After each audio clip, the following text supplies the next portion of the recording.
আমার 65 ইয়ার্স বয়স, diabetes for last 20 years, 20 বছর ধরে।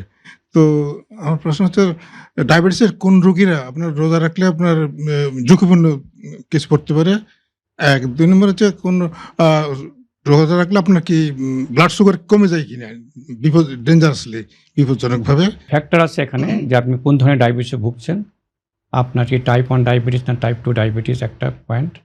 ২ নম্বর পয়েন্ট হলো আপনার আগে ৩ মাস সুগার কমে যাওয়ার প্রবণতা ছিল কিনা, অথবা সুগার বেশি হওয়ার প্রবণতা ছিল কিনা, যার জন্য আপনার হসপিটালে ভর্তি হইতে হয়েছে। আর যদি মনে হয় আপনি কিডনি ফাংশন খারাপ আছে, সেক্ষেত্রে ঝুঁকিপূর্ণ বেশি, সুগার কমে যাওয়ার প্রবণতা বেশি। হার্ট ফেলুর ভুগছেন, সেক্ষেত্রে আপনার সুগার কমে যাওয়ার প্রবণতা বেশি। আরেকটা হলো যে আপনার রোজা রাখার সময় যে রক্তের শর্করা মাপে আপনি রেগুলার মাপেন কিনা, সেটাও একটা বিষয়। এই কতগুলি পয়েন্টকে মাথায় রেখে সাধারণত আমরা ওল্ড এজ একটা বিষয় আছে, তাদের বলা প্রেগনেন্সি ক্ষেত্রেও আমরা চিন্তা করি। তো এইসব রোগীগুলি ঝুঁকিপূর্ণ। যে ঝুঁকিগুলি কি আমরা অলরেডি শুনেছি যে রক্তের শর্করা কমে যেতে পারে হঠাৎ করে যখন আমরা ফাস্টিং অবস্থায় থাকি, অথবা যে কোনো কারণে সুগার হাই হয়ে যেতে পারে। আর হলো ডিহাইড্রেশন। এই 3টা ঝুঁকি হলো মেইন ঝুঁকি। যাদের বলা এই ঝুঁকিগুলি আছে চিন্তা করব, তাদেরকে সাধারণত আমরা বলি যে আপনি হাই রিস্কে আছেন বেশি, আর অনেকে মডারেট রিস্কে আছেন, আর লো রিস্কে আছেন, একটা পয়েন্ট। আর সুগার কমে যাওয়ার প্রবণতা তো অবশ্যই থাকবে এখানে, কারণ আমরা অনেকক্ষণ না খেয়ে থাকছি, আর অনেকগুলো ওষুধ খাচ্ছি আমরা। কিছু কিছু খাবার বড়ি আছে যেটা আমার সুগার কমায় দেয়, কিছু কিছু খাবার বড়ি আছে আমার সুগার ঠিক রাখার চেষ্টা করে, কমায় না। আর ইনসুলিন তো অবশ্যই সুগার কমে যাওয়ার প্রবণতা আছে।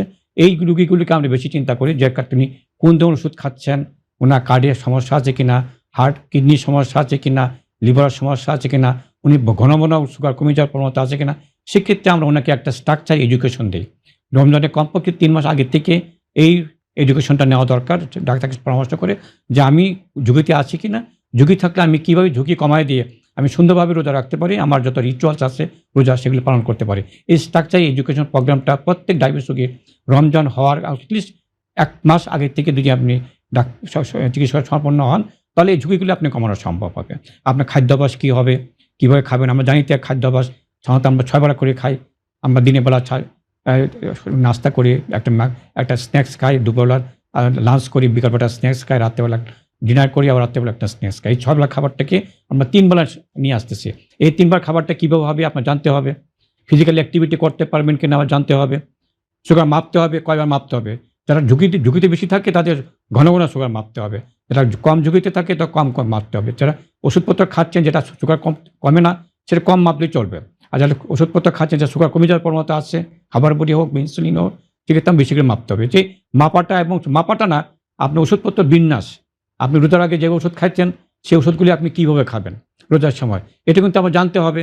এবং প্রথম 2-3 যেটা ডক্টর ফারিয়া বললেন, প্রথম 2-3 দিন খুব ঘন ঘন ব্লাস করে আপনি নিজে নিজে আবার রিঅ্যাডজাস্ট করবেন।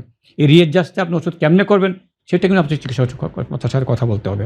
এবং কখনো ভাঙবেন, রোজা ভাঙতে হইতে পারে, অনেক সুগার কমে গেছে রোজা ভাঙতে হইতে পারে, আবার অনেক সময় অনেক সুগার হাই হইতে পারে, অথবা ডায়রিয়া হয়েছে, বমি হয়েছে, ডিহাইড্রেশন চলে আসছে, রোজা ভাঙতে হতে হয়েছে। এই কারণগুলো জানতে হবে যে কোন ক্ষেত্রে আপনাকে রোজা ভঙ্গ করতে হবে। এবং রোজা যাওয়া শেষ করার পরে ঈদ আমাদের পর্ব আছে, খাওয়া আপনার অনেক বেশি হয়ে যাচ্ছে, সেই সময় আপনার আবার কীভাবে আপনার রিবিন্যাস করবেন সেটা একটা ইম্পর্টেন্ট বিষয়। যে এই প্রত্যেকটা জিনিস স্ট্রাকচার এডুকেশন প্রোগ্রামে যদি আপনি যান, তাহলে আপনি নির্দ্বিধায় সুস্থভাবে আপনি রোজা রাখতে পারবেন সব কিছু মিলে যান।